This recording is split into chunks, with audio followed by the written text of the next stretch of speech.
Teaching career centre पे। चलिए आज की इस वीडियो में हम लोग देखेंगे बिहार दरोगा का जो अभी होमवर्क सीरीज स्टार्ट हुआ था, आज ये आपका डे दूसरा है, ठीक है। तो हमने कल का वीडियो देख लिया था, आज हम लोग देखने वाले हैं। इसमें 75 क्वेश्चन है और आपको जो है लास्ट में जो है आपको टास्क भी मिल जाएगा, यानी होमवर्क मिल जाएगा कल का कि कल का आपको पढ़ के आना है। तो चलिए बिना देरी का हम लोग शुरुआत करते हैं। इसका पीडीएफ जो है आपको टेलीग्राम पर मिल जाएगा। तो चलिए बिना देरी का हम लोग शुरुआत करते हैं आज के सेशन को, ठीक है। तो यहाँ पर देखिए पहला क्वेश्चन जो पूछा गया है, पहला क्वेश्चन यहाँ पर है, हाल ही में भारत सरकार की किन दो योजनाओं ने अपने 10 वर्ष पूरे कर दिए। तो देखिए 10 वर्ष पूरा तो कई सारे योजनाओं का हो गया। जैसे मान के चलिए जितने भी 2014 में स्टार्ट हुए थे योजना, उन सभी का 2024 में 10 साल पूरे हो गए। लेकिन यहाँ पर सिर्फ दो का पूछा गया है, तो याद रखना सकता है आप लोग को। एक हो गया आपका जनधन योजना, क्या बोलिएगा, जनधन योजना एक हो जाएगा। और याद रखनी है एक आपको और रखना है, जल जीवन योजना। क्या बोलना है, जल जीवन मिशन योजना बोल सकते हैं इनको, ये आपका हो जाएगा। और इनके अलावा याद रख सकते हैं जैसे आपका हो गया मिशन इंद्रधनुष योजना। क्या बोलिएगा, इंद्रधनुष योजना भी इसी से संबंधित हो जाएगा। और आपको अगर याद रखना है तो याद रखनी है स्वच्छ भारत मिशन योजना। ये सभी जो है आपको 2012-14 में स्टार्ट हुआ था और अभी जो है आपका 2024 है, तो यहाँ से आपका जो है 10 साल पुरने वाला है, ठीक है। तो आपको दो गो पूछ रहा था, तो आपको यहाँ पर हमने चार गो बता दिया। यहाँ पर दिया गया स्मार्ट सिटी मिशन योजना कब शुरू की गई थी, तो आप लोग बता सकते हैं। ये 2015 में शुरुआत किया गया था। कब किया गया था, 2015 में। और सबसे पहला जो स्मार्ट सिटी बना था वो भारत का कौन सा राज्य बना था, तो याद रखनी है उड़ीसा का भुवनेश्वर। क्या बोलिएगा, उड़ीसा का भुवनेश्वर बना था। तो ये भी चीज़ एकदम आपको ध्यान देते हुए चलनी है, ठीक है। भुवनेश्वर बना था, तो ये चीज़ ध्यान देनी है। अभी जो है आपका 100 नंबर का कौन बना है, तो याद रखनी है शिलोंग। मेघालय की राजधानी है शिलोंग, तो शिलोंग बना है। आयुष्मान भारत योजना कब शुरू की गई थी, तो आयुष्मान भारत योजना कब किया गया था, तो 2018 में शुरुआत किया गया था, ठीक है। चलिए पढ़ेंगे हम लोग अगले प्रश्न की तरफ। नेक्स्ट क्वेश्चन को ध्यान से देखिए। 33वीं प्रगति बैठक का आयोजन कहाँ किया गया और इसका उद्घाटन किसने किया, तो ये 33वीं प्रगति बैठक की योजना कहाँ पर किया गया, तो याद रखनी है नई दिल्ली में किया गया। कहाँ पर किया गया, नई दिल्ली में। और इसकी बैठक उद्घाटन किसने किया, तो याद रखनी है भारत के प्रधानमंत्री नरेंद्र मोदी जी ने किए थे। किसने किए थे, नरेंद्र मोदी जी ने किए थे। तो ये भी बात आपको याद रखनी है। मिशन प्रगति को कब लॉन्च किया गया, तो मिशन प्रगति को अगर लॉन्च पूछेगा कब किया गया, तो याद रखनी है इसको जो लॉन्च किया गया था 2015 में किया गया था। कब किया गया था, 2015 में। तो ये भी बात को आपको याद रखनी है, ठीक है। चलिए अगला सवाल की तरफ बढ़ेंगे हम लोग। आरक्षण के भीतर आरक्षण को एससी की अध्यक्षता वाली किस समिति द्वारा लागू किया गया, तो जो अभी जो है भारत के मुख्य न्यायाधीश थे इसके पहले, वो हो जाएगा यानी डी वाई चंद्रचूड़। क्या बोलिएगा, डी वाई चंद्रचूड़ कमेटी हो जाएगा इसका बिल्कुल राइट आंसर। तो यहाँ पर से हो जाएगा। अब देखिए आपको पूछा गया यहाँ पर एससी की अध्यक्षता करने का मतलब हुआ कि अगर अभी आप ओबीसी है, ओबीसी में दो कास्ट हुआ है, जैसे कि BC2 हो जाएगा और BC1 हो जाएगा। तो मतलब कि ये जो ओबीसी को 27% आरक्षण मिला था, इसमें जो अब इसमें भी खोजना है कि इसमें भी कौन कौन आर्थिक रूप से कमजोर हैं, उसको आरक्षण दिया जाए। यही इस कमेटी का उद्देश्य है, ठीक है।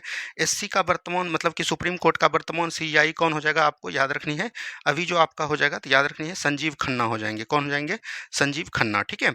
और एससी के पहले मतलब कि सुप्रीम कोर्ट के पहले मुख्य न्यायाधीश कौन थे, तो याद रखनी है ये हो जाएंगे कौन, हीरालाल कैनिया। क्या बोलिएगा, हीरालाल जे कैनिया। तो यहाँ पर से इसका बिल्कुल राइट आंसर हो जाएगा, ठीक है। अभी यहाँ पर दिया गया एससी में न्यायाधीशों की कुल संख्या कितनी थी, तो टोटल 34 है। 33 बोल सकते हैं कि न्यायाधीश है और एक आपका मुख्य न्यायाधीश हो जाएगा, तो अभी 34 है। अगर सुप्रीम कोर्ट की बात करेगा, इनका जो है अनुच्छेद किस में चर्चा है, 124 आर्टिकल में सुप्रीम कोर्ट की चर्चा है, ठीक है। चलिए अगली सवाल की तरफ हम लोग बढ़ेंगे। नेक्स्ट क्वेश्चन को ध्यान से देखिए क्या बोला गया। नेक्स्ट क्वेश्चन है, भारत की पहली स्वदेशी सेमी हार्ड स्पीड ट्रेन कौन सी है, तो अभी जो है अभी इनका नाम जो है चेंज हो गया है, जो हम लोग जानते हैं वंदे भारत के नाम से। क्या बोलिएगा, वंदे भारत के नाम से जानते हैं। पहले इनका नाम था, याद रखिएगा, टी से ट्रेन और 18 जॉन है तो 18 T18 इनका नाम था। और ये सबसे पहले जो चला था कहाँ से चला था, तो याद रखनी है वाराणसी से लेके कहाँ तक चला था, तो ये न्यू दिल्ली तक चला था। तो ये भी चीज़ एकदम आपको याद रखनी है। इनका निर्माण कब किया गया था, ये आपके क्वेश्चन में पूछे जाएंगे, तो याद रखनी है 2018 में इनका निर्माण किया गया था, ठीक है। भारत में पहली किसान रेल कब चलाई गई थी, तो आपको याद रखना है ये 2020 में चला गया था। और ये कहाँ से कहाँ तक चला था, तो याद रखनी है आपको बोल सकते हैं बोल सकते हैं देववाली से लेके कहाँ तक चला था, दानापुर तक चला था, ठीक है। देववाली आपके मन में आता होगा कि कहाँ पर है, तो याद रखनी है महाराष्ट्र में है। पहली तेजस रेल कहाँ से कहाँ तक चला गया, तो ये भी याद रखनी है वाराणसी से चला था। और कहाँ तक चला था, तो गुजरात के अहमदाबाद तक। कहाँ तक, अहमदाबाद तक। तो ये भी याद रखनी है। भारत की पहली डबल डेकर ट्रेन कौन सी है, तो वासुकी। कौन हो जाएगा, वासुकी हो जाएगा। तो ये भी चीज़ ध्यान दीजिएगा। और सबसे पहले कहाँ पर चला था, तो याद रखनी है हरियाणा में चला था, ठीक है। इन सभी बातों को भी आपको याद रखनी है। चलिए बढ़ेंगे हम लोग अगले सवाल की तरफ। वर्तमान में मोबाइल फ़ोन निर्माता में कौन-सा स्थान क्या है? मतलब कि भारत का स्थान जो है मोबाइल फ़ोन निर्माता में कौन है? तो याद रखनी है दूसरा है। क्या है? दूसरा हो जाएगा। अर्थव्यवस्था में भारत का स्थान क्या हो जाएगा? 5वां हो जाएगा। और दूरसंचार में भारत का स्थान क्या हो जाएगा? दूसरा हो जाएगा। तो ये भी बात को एकदम याद रखनी है। यहाँ से एक और ये याद रखिएगा, जैसे आपको पूछा जाएगा पासपोर्ट में भारत का स्थान क्या है? तो याद रखनी है 85 है। क्या है? 85 है, तो ये भी चीज़ ध्यान दीजिएगा। अच्छा, आपको पूछ सकता है, याद रखिएगा हंगर इंडेक्स में क्या है? यानी कि भूखमरी सूचकांक में कितना हो जाएगा? तो 105 हो जाएगा, ठीक है? जो कि आपको ये टेक्नीशियन में भी कई बार पूछा गया था। चलिए बढ़िए अगले सवाल की तरफ। केंद्र सरकार द्वारा चालू वित्त वर्ष के लिए सन 2024-2025 के तहत कितने खाते खोलने का लक्ष्य रखा गया था? ये चीज, तो ये 3 करोड़ खाते खोलने का लक्ष्य रखा गया था और इनको जो समावेशन था वो क्या बोलता सकते हैं? तो ये था जनधन योजना। क्या बोलिएगा? जनधन योजना का समावेशन था। तो ये भी बात को एकदम आपको याद रखनी है, ठीक है? चलिए अगला सवाल देखिए क्या बोला गया है। सुप्रीम कोर्ट द्वारा बाल विवाह रोकने के लिए किस एक पहल की शुरुआत की गई है? ये चीज बोला गया कि मतलब कि सुप्रीम कोर्ट जो बाल विवाह रोकने के लिए जो पहल किया है उनका नाम क्या है? तो याद रखनी है, इनका जो नाम हो जाएगा उनका नाम हो जाएगा बाल विवाह, बोल सकते हैं बाल विवाह गांव पहल हो जाएगा। क्या हो जाएगा? बाल विवाह मुक्त गांव पहल हो जाएगा। तो ये भी बात को एकदम याद रखनी है। ये आपका करंट अफेयर का क्वेश्चन है, ठीक है? वर्तमान में बाल विवाह सर्वाधिक किस राज्य में प्रचलित है? कल भी हमने आपको बताया था, तो याद रखनी है पश्चिम बंगाल। क्या हो जाएंगे? पश्चिम बंगाल हो जाएंगे। लगभग यहाँ पर बोल सकते हैं 41.6% जो है बाल विवाह होते हैं, ठीक है? और दूसरे नंबर पे कौन है? अपना राज्य बिहार हो जाएगा। यहाँ पर 40.8% पर हो जाएंगे, ठीक है? और देश में बात करेगा, विश्व में सबसे अधिक बाल विवाह किस देश में होता है? तो याद रखनी है कौन हो जाएंगे? बांग्लादेश हो जाएंगे। क्या हो जाएंगे? बांग्लादेश, ठीक है? चलिए अगला सवाल की तरफ हम लोग बढ़ते हैं। नेक्स्ट क्वेश्चन को ध्यान से देखिए क्या बोला गया। नेक्स्ट क्वेश्चन है, प्रधानमंत्री द्वारा किस वर्ष को संयुक्त राष्ट्र अंतर्राष्ट्रीय सहकारिता वर्ष के रूप में घोषित किया गया है? ये किस वर्ष को किया गया है? तो याद रखनी है 2025 को किया गया है। किसको किया गया है? 2025 को। सहकारिता मंत्रालय की स्थापना कब की गई? ये चीज पूछा गया। तो सहकारिता मंत्रालय की स्थापना कब किया गया था? तो 2021 में किया गया था, ठीक है? सहकारिता मंत्रालय के मंत्री कौन है? तो याद रखनी है कौन हो जाएंगे? अमित शाह हो जाएंगे। क्या हो जाएंगे? अमित शाह हो जाएंगे। तो ये भी बात को एकदम आपको याद रखनी है, ठीक है? चलिए बढ़ेंगे अगले सवाल की तरफ। केंद्र सरकार द्वारा किए लिए गए निर्णय के अनुसार नवीनतम जनगणना डाटा रिकॉर्ड करने की प्रक्रिया कब शुरू होगी? तो ये चीज बोला गया कि कब शुरू होगा? तो याद रखनी है 2025 में शुरू होगा। कब होगा? 2025 में। क्योंकि अभी आपको बात है कि 2011 में जनगणना अभी चल रहा है, वही जनगणना जो होनी थी 2021 में, लेकिन याद रखिएगा कोविड के चलते नहीं हुआ, जो कि अब जनगणना कब होगा? 2025 में होगा। जनगणना रिपोर्ट 2025 की रिपोर्ट कब प्रकाशित की जाएगी? तो 2026 में प्रकाशित की जाएगी, ठीक है? जनगणना के वर्तमान आयुक्त कौन है अगली बार जो 2025 में होगा? तो याद रखिएगा मृत्युंजय, क्या बोलिएगा? मृत्युंजय नारायण होंगे, ठीक है? ये भी बात को याद रखिएगा। अच्छा, 2011 में जो जनगणना हुआ था उसका बोल सकते हैं कि आयुक्त कौन था? जनगणना आयुक्त तो चंद्रमौली थे। कौन थे? चंद्रमौली थे। कई बार हमने आपको बताया भी है, ठीक है? चलिए अगली सवाल की तरफ हम लोग बढ़ेंगे। भारत सरकार द्वारा संसद की सीटों के लिए परिसीमन प्रक्रिया पूरा करने का लक्ष्य कब तक रखा गया है? ये 2028 तक रखा गया। कब है? पहले 2026 तक था, याद रखिएगा। अब जो है कितना कर दिया? 2028 कर दिया, 2 साल बढ़ा दिया। वर्तमान परिसीमन किस जनसंख्या पर आधारित है? तो याद रखिएगा 1971 के जनसंख्या पर आधारित है। इसीलिए जो है अभी लोकसभा में सीट कितनी है? तो याद रखनी है 545 सीट है। अभी जो है जब ये 2011 की जनगणना पर आएगा तो ये बढ़कर कितना हो जाएगा? लगभग 1200 प्लस हो जाएगा। इन बातों को भी याद रखनी है, ठीक है? चलिए नेक्स्ट क्वेश्चन है, हाल ही में एनसीआर को अपडेट किया गया। एनसीआर को लागू करने वाला पहला राज्य कौन है? तो असम हो जाएगा। यहाँ पर एनसीआर आपको गलत दिया है, यहाँ पर एनपीआर कर लीजिए। क्या कर लीजिएगा? एनपीआर कर लीजिएगा। तो ये चीज़ ध्यान दीजिएगा। तो इनका फुल फॉर्म क्या होता है? याद रखनी है, नेशनल हो जाएंगे और हो जाएंगे पॉपुलेशन। क्या बोलिएगा? पॉपुलेशन हो जाएंगे और नेशनल पॉपुलेशन रजिस्टर। क्या बोलिएगा? रजिस्टर हो जाएंगे इसका फुल फॉर्म, जो कि कहाँ पर हुआ है? असम राज्य ने स्टार्ट किया है, ठीक है? चलिए नेक्स्ट क्वेश्चन देखिए क्या बोला गया। यहाँ तक जो है आपका करंट अफेयर का क्वेश्चन था। अब जो है आपका साइंस से क्वेश्चन आएगा। देखिए गुरुत्वीय नियतांक का मान किसने दिया था और इसका संकेतक क्या होगा? ये चीज पूछा गया है। तो गुरुत्वीय त्वरण का मान की बात करिएगा तो ये किसने दिया था? और इनका जो है ये याद रखिएगा हेनरी कैवेंडिश ने दिया था। किसने दिया था? हेनरी कैवेंडिश के द्वारा दिया गया था। तो ये भी चीज ध्यान दीजिएगा। और गुरुत्वीय त्वरण मान कितना होता है? बड़ा जी वाला वैल्यू जो याद रखिएगा कभी भी नहीं बदलता है। क्या बोलिएगा? कभी भी नहीं बदलता है, ये भी याद रखनी है। छोटा वाला जी का वैल्यू जो याद रखिएगा, गुरुत्वीय त्वरण का वैल्यू जो है ये किसने दिया था? न्यूटन ने दिया था। और ये अक्षांश के अनुसार बदलता रहता है।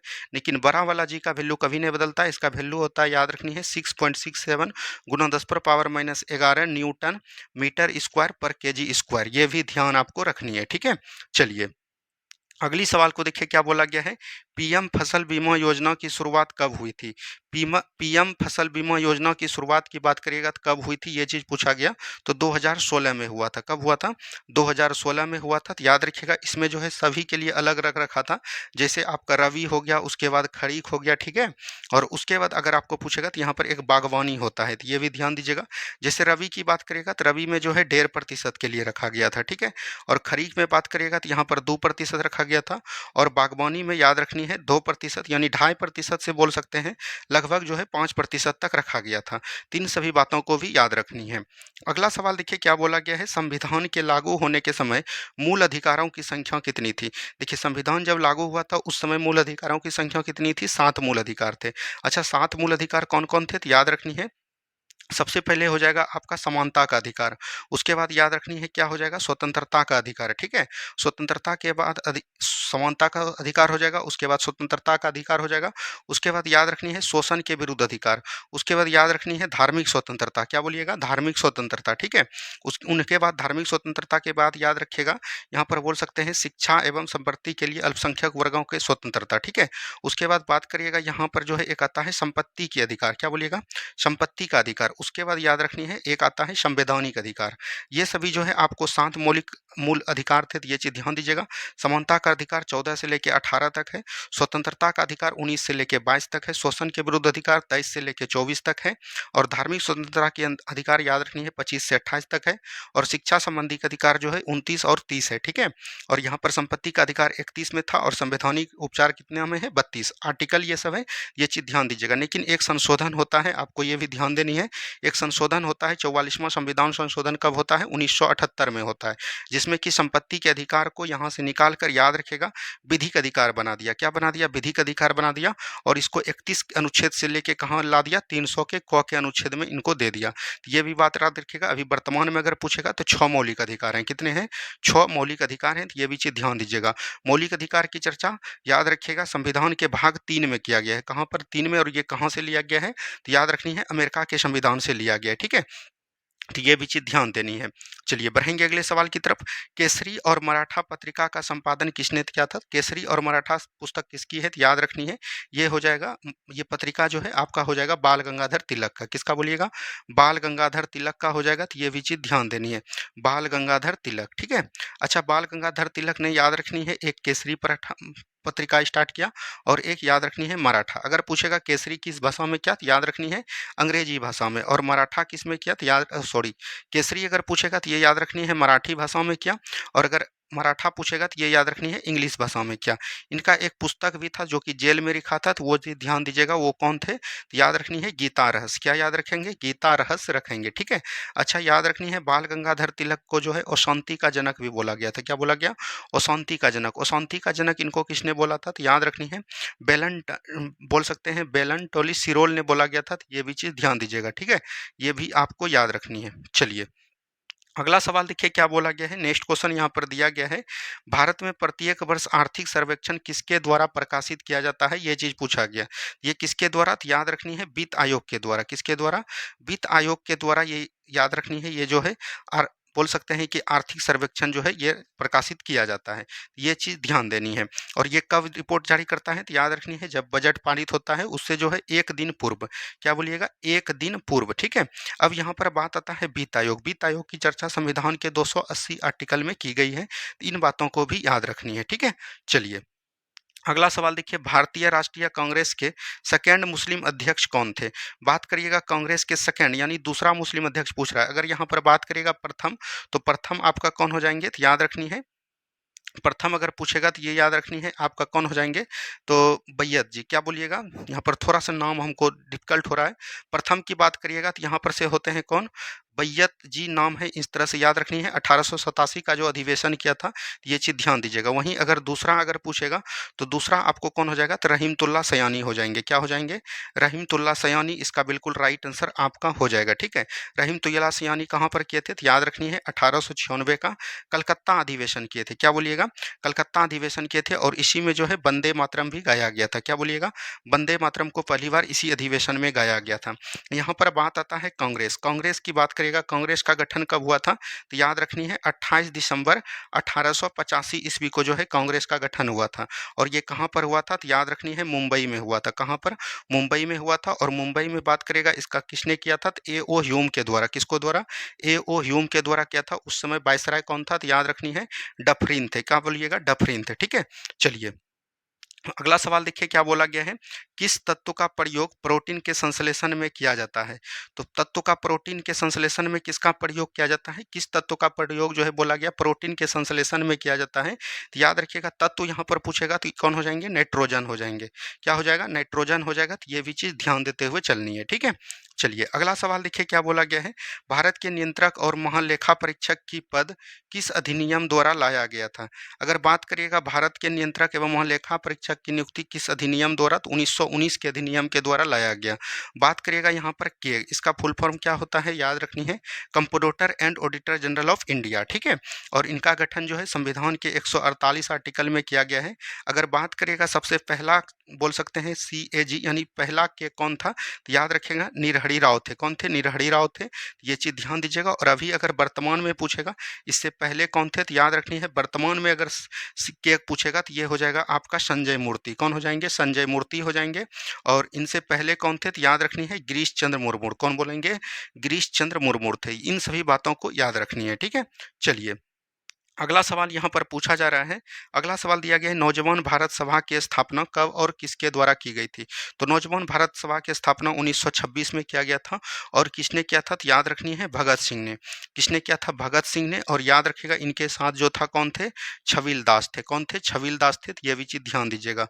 और इनको जो है किसके तहत फांसी दिया गया, तो याद रखनी है सॉन्डर्स हत्याकांड के द्वारा। किसके द्वारा, सॉन्डर्स हत्याकांड कब हुआ था, तो 1928 में हुआ था। ये भी चीज़ ध्यान दीजिएगा। 1929 ईस्वी में याद रखिएगा जब हत्या हो गया तो ये पारित तो नहीं हो पाया कि किसने किया था, लेकिन 1929 में एक चल रहा था बोल सकते हैं पब्लिक सेप्टिक बिल चल रहा था। क्या बोलिएगा, पब्लिक सेप्टिक बिल चल रहा था, बहस चल रहा था बोल सकते हैं। उसी में जो है इन्होंने जो है बम का मतलब कि बोल सकते हैं बौछार किया, बम को बौछार किया। और ये किसके किसके द्वारा किया गया था, तो याद रखनी है भगत सिंह और बटुकेश्वर दत्त। क्या बोलिएगा, भगत सिंह और बटुकेश्वर दत्त के द्वारा, इन्हीं के द्वारा इनको जो है पकड़ा गया।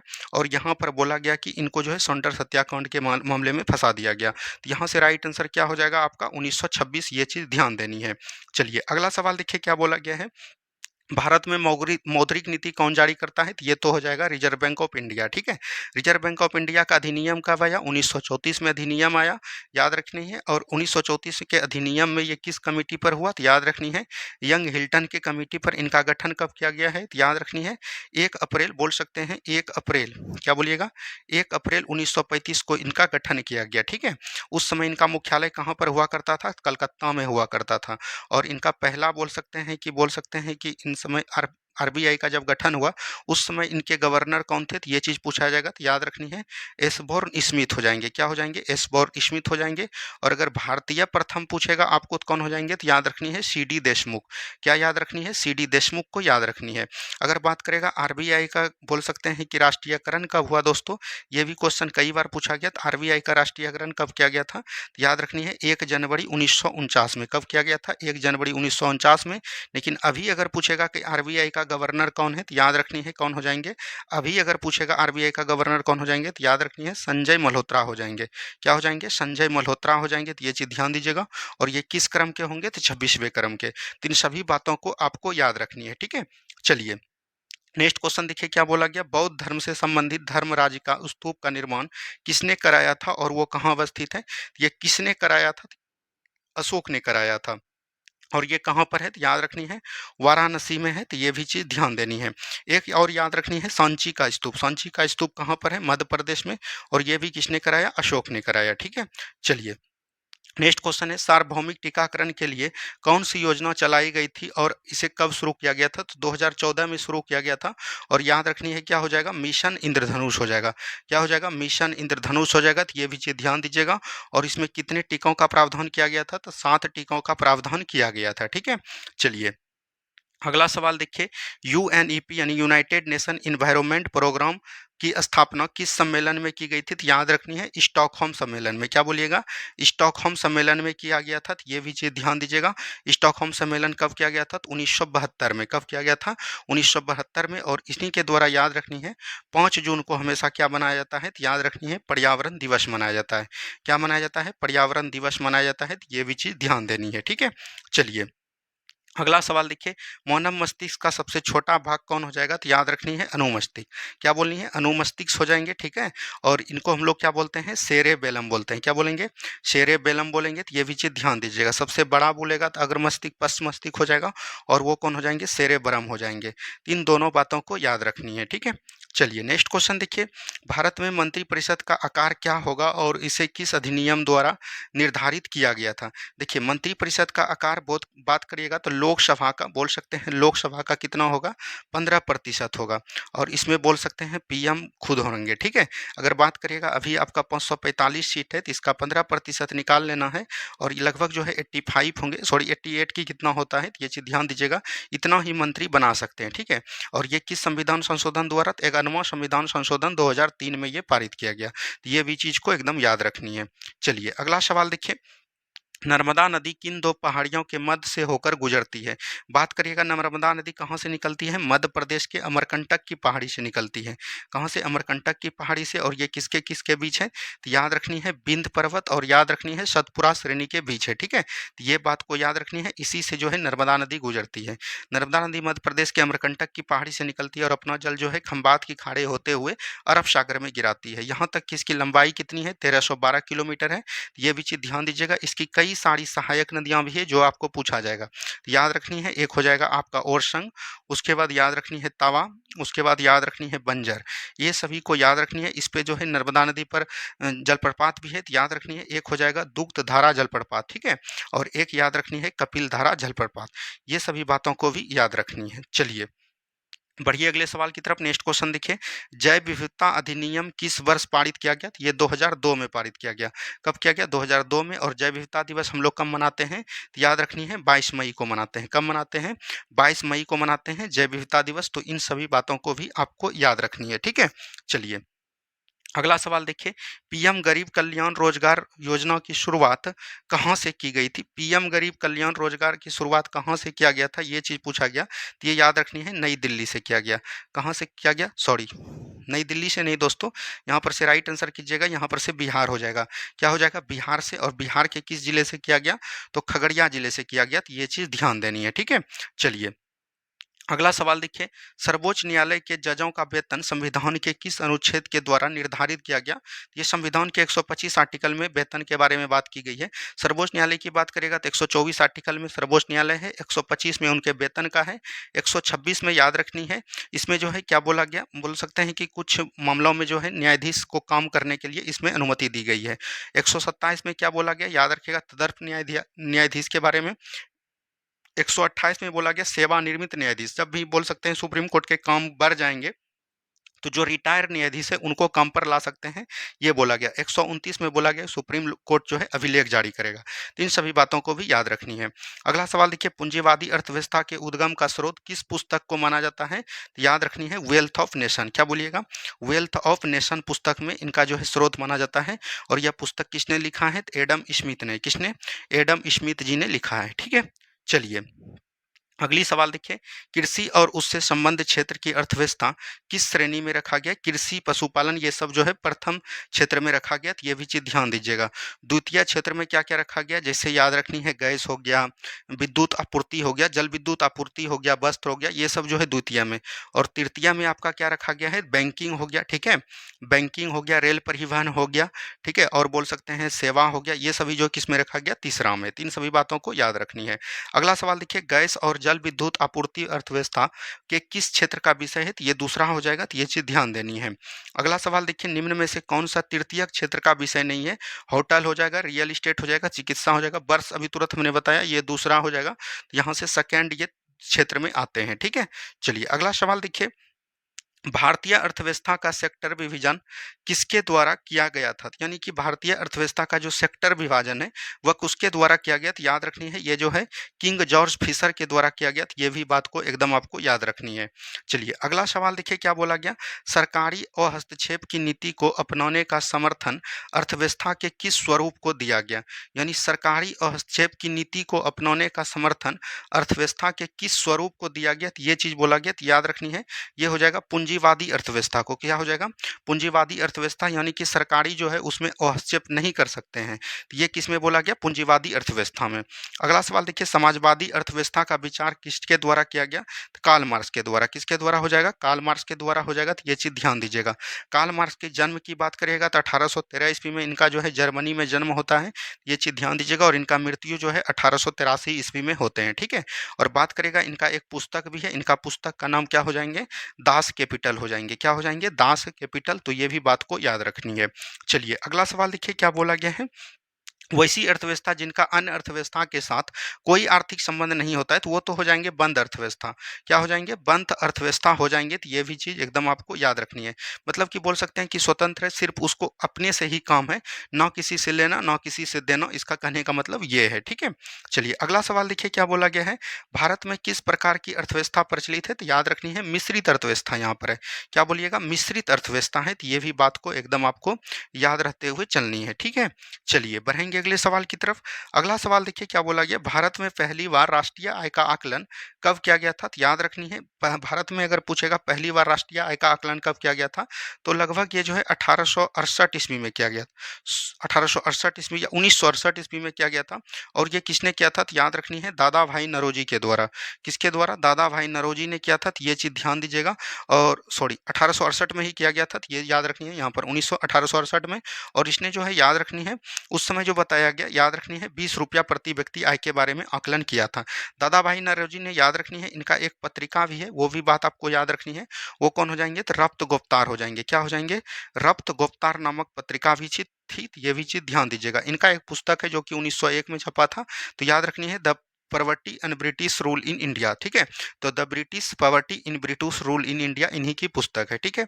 चलिए बढ़ेंगे अगले सवाल की तरफ। मूल मात्रिकाओं की कुल संख्या कितनी होती है? तो ये 7 होती है। तो इसमें कौन कौन हो जाएंगे? तो याद रखनी है, एक आपका हो जाएगा द्रव्यमान, उसके बाद याद रखनी है समय, उसके बाद याद रखनी है लंबाई। क्या बोलिएगा? द्रव्यमान, समय, लंबाई। उसके बाद आपका हो जाएगा विद्युत धारा, ठीक है। उसके बाद हो जाएगा याद रखनी है ज्योति तीव्रता। क्या बोलिएगा? ज्योति तीव्रता। उसके बाद याद रखनी है ये आपका हो जाएगा ज्योति तीव्रता। उसके बाद याद रखनी है पदार्थ की मात्रा, ठीक है। पदार्थ की मात्रा हो जाएगा, तो यानी कितना हो गया? 1 2 3 4 5 6। और एक याद रखनी है, एक आपका हो जाएगा ज्योति तीव्रता तो हो गया, एक आपका हो जाएगा तापमान, ठीक है। तो ये भी चीज ध्यान देते हुए चलनी है। चलिए बढ़ेंगे अगले सवाल की तरफ। सही सुमेलित कीजिए। विद्युत धारा का SI मात्रक क्या होता है? एम्पियर होता है। आवृत्ति का हर्ट्ज होता है। ठोस कण जो है स्टेरेडियन होता है। शक्ति का वाट होता है। तो इन सभी बात को भी याद रखनी है। अगला सवाल देखिए, ऊर्जा मापने का अंतर्राष्ट्रीय इकाई क्या हो जाएगा? कैलोरी हो जाएगा। क्या हो जाएगा? कैलोरी हो जाएगा। तो इन को भी याद रखनी है। अगला सवाल देखिए, तापमान का SI मात्रक क्या होता है? केल्विन होता है। क्या होता है? केल्विन होता है। केल्विन होता है। अगर मानव शरीर की बात करेगा, केल्विन कितना होता है? 310 केल्विन होता है, ठीक है। और अगर बात करेगा सेल्सियस कितना होता है, तो 36.9 डिग्री सेल्सियस, या तो इनको 37 डिग्री सेल्सियस बोल सकते हैं। और अगर फ़ारेनहाइट में बोलेगा तो 96 डिग्री 6 फ़ारेनहाइट होता है। सॉरी 96 फ़ारेनहाइट आपको याद रखनी है, ठीक है। चलिए बढ़ेंगे अगले सवाल की तरफ। प्रकाश वर्ष किससे संबंधित है? तो दूरी से संबंधित है। किससे है?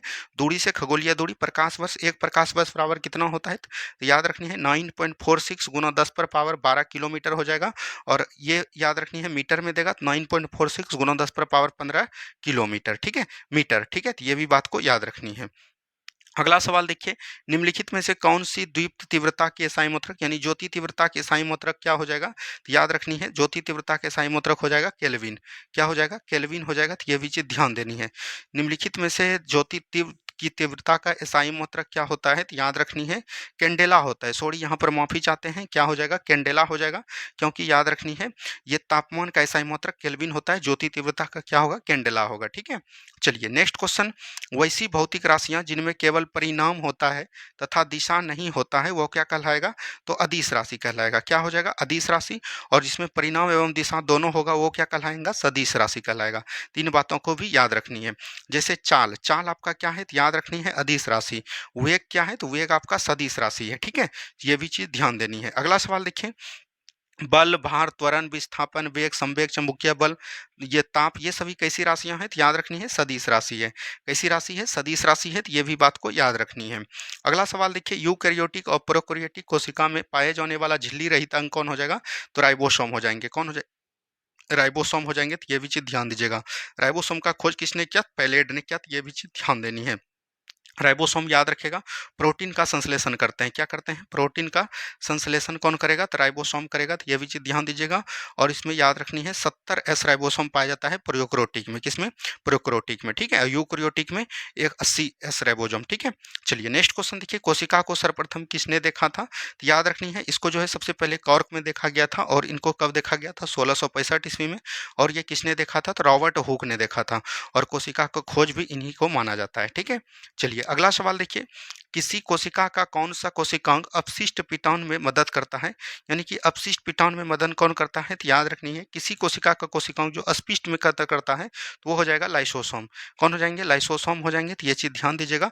लाइसोसोम याद रखेगा। इसका खोज किसने दिया था? तो क्रिश्चियन डी डुवे ने। क्या बोलिएगा? क्रिश्चियन डी डुवे ने इनका खोज किया था। तो ये भी बात को याद रखनी है।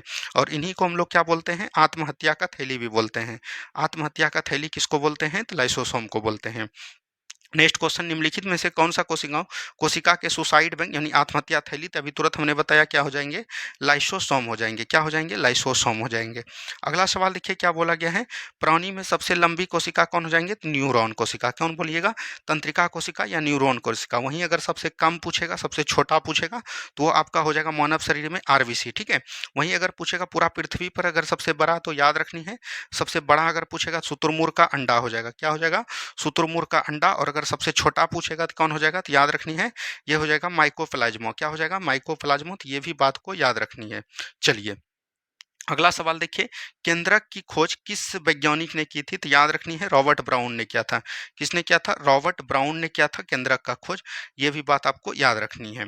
अगला सवाल देखिए क्या बोला गया है। कोशिका के किस कोशिकाओं को कोशिका का शक्ति गृह कहते हैं? शक्ति गृह किसको कहते हैं? माइट्रोकोन्ड्रिया को कहते हैं। किसको कहते हैं? माइट्रोकोन्ड्रिया का। और माइट्रोकोन्ड्रिया का खोज किसने किया था? तो याद रखनी है अल्टमैन ने किया था।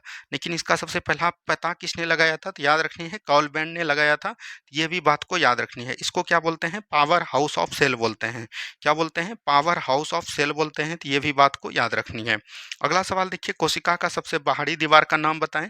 अगर डायरेक्ट कोशिका पूछा गया है तो यहाँ पर हो जाएगा, याद रखनी है सेल मेम्ब्रेन। क्या बोलिएगा? सेल मेम्ब्रेन बोल सकते हैं, या इसी को बोला जाता है, याद रखनी है कोशिका झिल्ली। क्या बोलिएगा? कोशिका झिल्ली इन्हीं को बोला जाता है। ठीक है, मान के चलिए ये आपका कोशिका हो गया, इनके द्वारा जो इसे परा रहता है इसको हम लोग बोलते हैं कोशिका झिल्ली। और पादप कोशिकाओं में एक मोटी दीवार होती है जिसको हम लोग बोलते हैं कोशिका भित्ति। ये भी बात रखिएगा। पादप कोशिका में पूछेगा, पादप कोशिका में पूछेगा तो ये सबसे बाहरी आवरण हो जाएगा कोशिका भित्ति। और इसी को याद रखनी है क्या बोलते हैं? पारगम झिल्ली भी बोलते हैं। ठीक है, पारगम झिल्ली भी किसको बोलते हैं? इन्हीं को बोलते हैं। ठीक है, चलिए अगला सवाल देखिए क्या बोला गया है। कोशिका में वितरित होने वाले अणुओं के लिए प्राथमिक पैकेजिंग पैकेजिंग का कार्य कौन करता है? Golgi body. क्या बोलिएगा? Golgi body. ठीक है, गोल्जी बॉडी हो जाएगा, या इसी को बोला जाता है हिंदी में गोल्जी काय। क्या बोलिएगा? गोल्जी काय। ठीक है, गोल्जी काय। ये बात को भी याद रखनी है। चलिए अगला सवाल देखिए क्या बोला गया है। सर्वप्रथम जीवित कोशिका का अवलोकन किसने किया था? तो लुवेन हॉक ने। देखिए कोशिका तो खोजा गया था किसके द्वारा? कोशिका खोजा गया था रॉबर्ट हुक के द्वारा। रॉबर्ट हुक ने, याद रखनी है, क्या किया था? मृत कोशिका की खोज किया था। लेकिन लुवेन हॉक ने क्या किया था? जीवित कोशिका की। इन्होंने कई सारे का, जैसे आरबीसी का भी खोज इन्हीं के द्वारा किया गया था।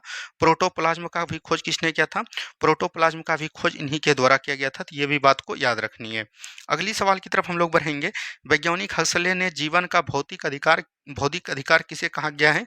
याद रखनी है जीव द्रव को कहा है। किसने कहा है? जीव द्रव। जीव द्रव का खोज किसने किया है? तो याद रखनी है पुरकिंजे ने। किसने? पुरकिंजे ने। लेकिन बोलेगा कि जीव द्रव को भौतिक अधिकार किसने कहा है? तो हेक्सले ने। दोनों प्रश्न इसमें याद रखनी है आपको। अगला सवाल देखिए क्या बोला गया है, कौन से कोशिकाओं में श्वसन का ऊर्जा संबंधित रासायनिक प्रक्रिया होती है? तो होता तो माइटोकॉन्ड्रिया में, लेकिन करता कौन है? तो एटीपी यानी कि एडोनिसिन ट्राइफॉस्फेट। तो ये भी चीज ध्यान देनी है।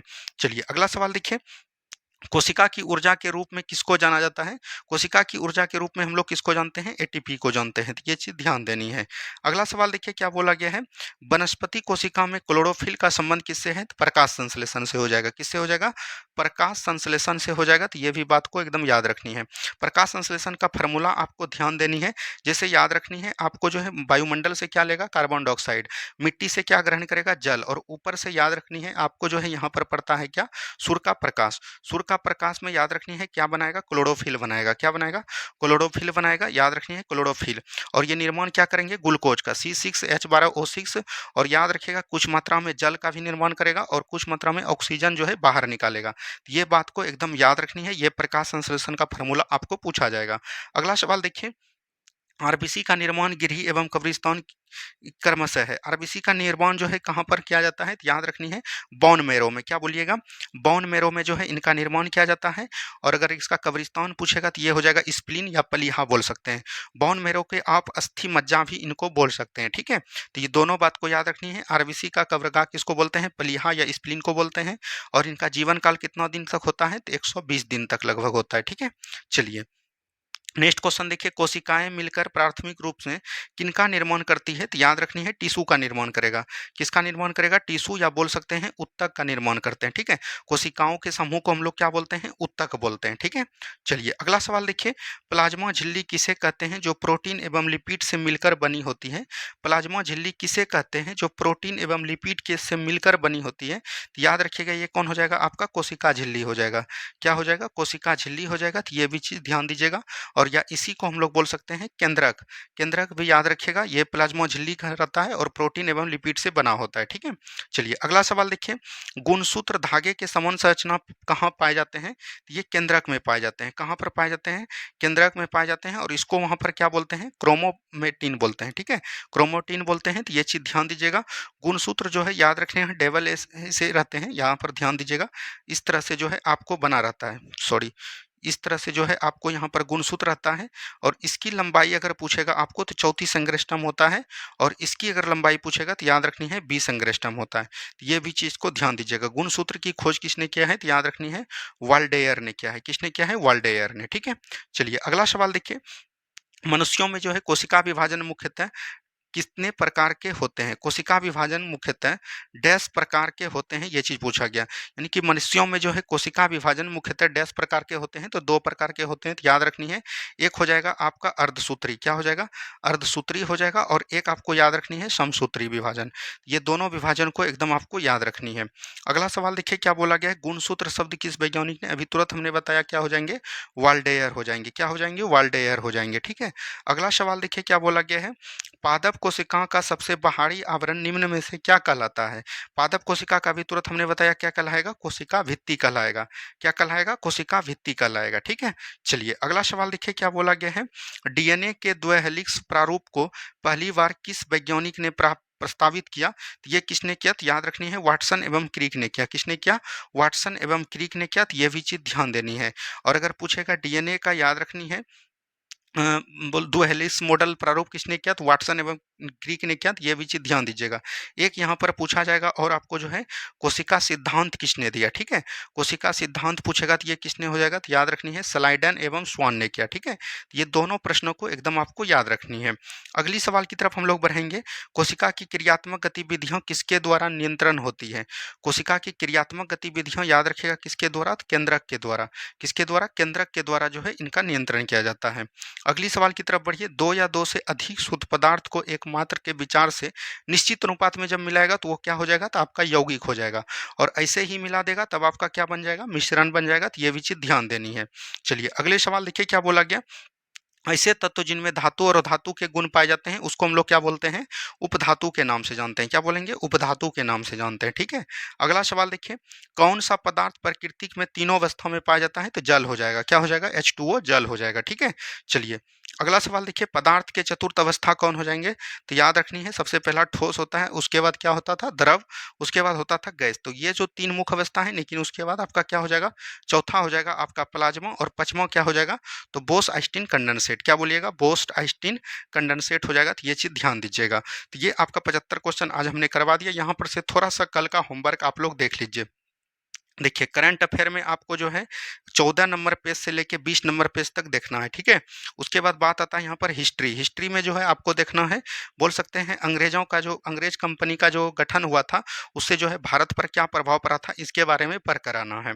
और यहाँ पर बात आता है पॉलिटी। पॉलिटी में याद रखनी है 1858 के अधिनियम से 1909 के अधिनियम तक आपको पढ़ के आना है। उसके बाद बात आता है यहाँ पर ज्योग्राफी। ज्योग्राफी में जो है आपको भारत के पड़ोसी देश के बारे में पढ़ना है। क्या बोलिएगा, भारत के पड़ोसी देश के बारे में पढ़ना है। और बात करेगा स्टैटिक जीके में, स्टैटिक जीके में आपको क्या पढ़ के आना है, भारत का लोक नृत्य। क्या बोलिएगा, भारत का जो है लोक नृत्य पढ़ कर आना है, मतलब कि किस राज्य का कौन सा लोक नृत्य है। तो इतना जो है आपका ये टास्क रहा, ये आपको कल देख के आना है। तो इनको लिए आपको वीडियो मिल जाएगा फिर परसों। ठीक है, तो इस तरह से आपको तैयारी कैसा लग रहा है ये चीज़ बताना है। डिस्कस कर दे रहे हैं दो चार क्वेश्चन पे, तो उससे होता है कि आपका जो है याद जो है काफ़ी लंबा समय तक रह जाता है। ठीक है, अगर बोलिएगा आप टिक लगाने तो हम टिक भी लगा देंगे। तो जैसा आप होगा आप लोग निर्णय करके कमेंट में जरूर दीजिएगा अपना राय। धन्यवाद, मिलते हैं हम लोग नेक्स्ट वीडियो में। जय हिंद, जय भारत।